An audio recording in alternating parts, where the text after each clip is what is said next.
नमस्कार, मेरा नाम अमन है। आप पॉलिंग देख रहे हैं। देखिए, आज राजभवन मार्च कर रहे हैं नेता प्रतिपक्ष तेजस्वी यादव जी। जब उनके विधायक रीतलाल यादव से मैंने सवाल किया तो साफ तौर पे मीडिया से क्या कुछ कर रहे हैं, पहले आप वो जरा सुने।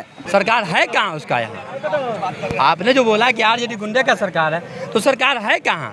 सरकार तो एनडीए का है, तो फिर कहाँ से गुंडा साबित होता है आरजेडी पर? लेकिन वो बोल रहे हैं कि जितने भी तोड़फोड़ करने वाले सब हम आपसे आप हमसे पूछे हैं, हम आपको जवाब दे रहे हैं, आप बोलिए ना। रीतलाल जी, लगातार शिक्षकों पर जो है कार्रवाई की जा रही है। गुरु रहमान को अरेस्ट किया गया है, उस पर कार्रवाई हुई, छापेमारी हुई। आपको पता है ना कि जो व्यक्ति आवाज़ उठाएगा हिंदुस्तान में, उसका फन को कुचलने का काम किया जाता है। जैसे हम लोग के घर में कैसे आता है, कोई सांप निकल गया तो उसको फन उठाता है तो लाठी डंडा से पीट देता है, और वहीं में कोई होता है तो डंस लेता है, तो कहता है गलती था सांप को।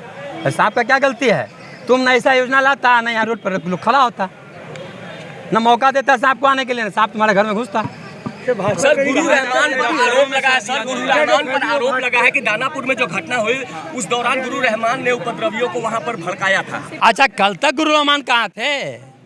कल तक आप ही लोग के संरक्षण में गुरु रहमान ने काम कोचिंग के चला रहे थे, काम कर रहे थे। हमने तो कई एक बिल लाया कि कोचिंग संस्थान के विरोध में आप कार्य कीजिए। जितना संख्या बल में है, जितना परसेंटेज बल में है, उतना छात्र को सुविधा नहीं मिलता है, और आप लोग उसको प्रोत्साहन देते हैं। कार्रवाई क्यों नहीं करते हैं सरकार लोग? कार्रवाई करना चाहिए ना। और आज जब उनके विरोध में कार्रवाई हुआ, छात्र जब रोड पर आया, छात्र अपनी ज़िंदगी से जूझ रहा था तो रोड पर आया, तो उसके विरुद्ध आप कार्रवाई कर रहे हैं, ईडी ला दिए।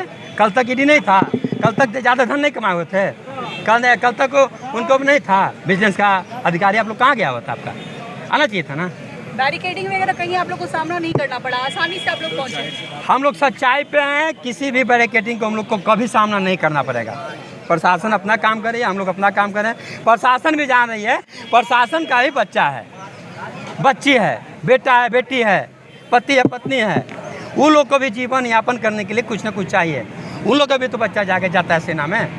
आपको पता है ना कि हिंदुस्तान में जितने भी सेना है, कम से कम 5 से 10% उन्हीं के परिवार से लोग बिलोंग करते हैं सेना में। एक रिटायर होते हैं, दूसरा जाते हैं। उनकी भी बात का मलाल नहीं है कि कल तक मेरा ज़िंदगी क्या था, जाने वाला बच्चा का, जाने वाला परिवार का, जाने वाला बेटा बेटी का क्या हासिल होने वाला है। रीतलाल जी, तो सब कुछ साथ है मेरा। मोदी सरकार झुकने के मूड में नहीं है। उन्होंने कहा कि वापस नहीं होगा, ये रद्द नहीं होगा।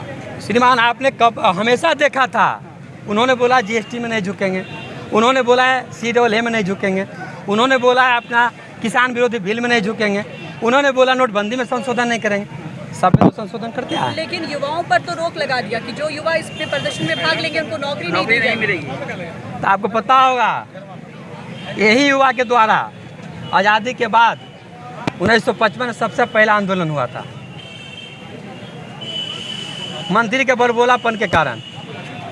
उस वक्त हुआ करते थे पंडित जवाहरलाल नेहरू प्रधानमंत्री, उनको भी आना था पड़ा था। KB साहब जी का मुख्यमंत्री काल चला गया था, महामाया बाबू का चला गया, इंदिरा गांधी का चला गया। नहीं झुकेंगे। जनता जब बनाती है तो उसको उतारने का भी ताकत रखती है। आप लोग भड़का रहे हैं युवाओं 4 साल के लिए परसेंटेज लोग के मन में बात आएगा कि 4 साल के लिए मरने मिटने क्यों जा। तो घुसपैठ अगर जो बात शब्द मेरे मन में आ जाएगा, या आपके मन में आ जाएगा, या जो भी सेना के लोग हैं उन्हें मन में आ जाएगा, तो घुसपैठ को रोकना बंद कर देंगे। फिर उसी तरह से घुसपैठ शुरू होगा, और जब चुनाव आएगा तक आतंकवादी कार्यक्रम हमारे देश में शुरू होगा, और फिर चुनाव हम आप लोग जीतेंगे। साथ नहीं आई आप लोगों के? कांग्रेस साथ नहीं आई? कांग्रेस हर पार्टी जो है, हर पार्टी का अपना अपना कार्यक्रम बना हुआ है। वो अपने पार्टी के कार्यक्रम में शामिल है, दिल्ली गए हुए लोग, हम लोग अपने पार्टी के कार्यक्रम में शामिल हैं। ना यहाँ अलग है, ना केंद्र में अलग है। आप लोग जानते हैं ना, केंद्र में अगर जो कहीं भी किसी के साथ हो तो कांग्रेस बिना अधूरा है। जैसा कि आपने सुना, जो रीतलाल यादव जी हैं, जो राष्ट्रीय जनता दल के विधायक हैं, उन्होंने साफ तौर पे कहा है कि ये जो मोदी सरकार है, केंद्र सरकार, ये तमाम मुद्दों लाते हैं लेकिन फिर वो वापस कर लेते हैं। कृषि बिल को ले लीजिए, वो मतलब बोले थे कि ये अब बिल वापस नहीं होगी, लागू कर दिए थे, लेकिन आज जैसे कि आप देख रहे हैं कि जो अग्निपथ योजना है वो भी लागू हो गया है। लेकिन जब रीतलाल यादव जी ने बोले कि ये सरकार ऐसा ही बोलती है और फिर वो योजना वापस लेती है, लेकिन उसको योजना वापस लेना होगा। फिलहाल इस वक्त तमाम खबरों के लिए बने रहे और देखते रहें पब्लिक तंत्र न्यूज़।